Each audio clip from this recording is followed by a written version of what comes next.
Yeah, so we have had a session today at the AAIC showing a really good performance of the blood-based biomarkers, predicting, for example, amyloid positive with very high accuracy, also predicting longitudinal change quite accurately. So I think the blood-based biomarkers are now at a state that they represent a alternative for example, tau PET or neuropathological examination at multiple occasions. Yeah, so the level of accuracy of the current blood-based biomarkers are really high. Just to give you one example of one of the most promising ones, plasma p-tau217, it has been shown to be able to detect both amyloid and tau pathology as defined by PET with an accuracy of up to 90%, so very high.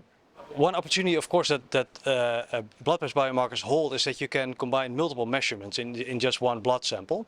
The question is if we really need that, because one of the main findings of today is that plasma p-tau just by itself had such a good performance already in predicting amyloid positivity and tau positivity that it's really questionable whether you need other markers to even further improve that. So I think for just detecting Alzheimer's disease pathology, p-tau217 by itself may be sufficient.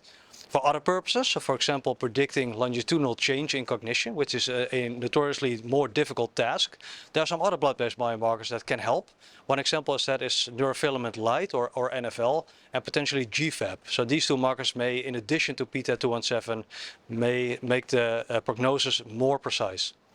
Yeah, so in my opinion, the current blood-based biomarkers are suitable for any disease stage of Alzheimer's disease. So one opportunity now is to actually biologically define Alzheimer's disease. And these blood-based biomarkers are showing a really good performance even in cognitively unimpaired individuals. So just for detecting the pathology, they're doing very well.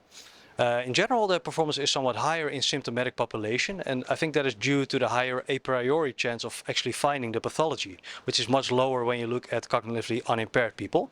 But in symptomatic people, people with MCI or Alzheimer's disease type dementia, the a priori chance of finding pathology is very high, and therefore the performance as well is better than in cognitively unimpaired individuals. One other topic that really came up during today's session was the question whether the blood-based biomarkers are mature enough to be used to guide anti-amyloid clinical trials. And I think the answer to that is yes and no. So if you strictly want to use them for the identification of Alzheimer's disease pathology, I think they're there already. Especially in symptomatic stages. One topic that was brought up in multiple presentations today is actually a two-step approach where you would use a blood test as a first screening step. And in individuals with a high plasma p-tau levels, you could, for example, consider a CSF or a PET test to confirm the pathology. So in that sense, I think it's ready. There are two scenarios where blood-based biomarkers cannot be replacing, for example, PET imaging. One of those examples is there are some anti-amyloid treatments that can be stopped if amyloid plaques have been removed from the brain. I think the biofluid markers of amyloid beta pathology are not accurate enough to make that decision. So for that purpose, we really need still PET imaging markers. And the other one is for disease staging. So the plasma p-tau1 levels plateau at a relatively early stage of the disease. So once we enter the dementia stage, there's not much variability anymore. Whereas tau PET measures, they continue increasing over time. So if you really want to stage people, say they're in a low or an intermediate or a high stage of tau pathology of the disease, then tau PET is still the way to go.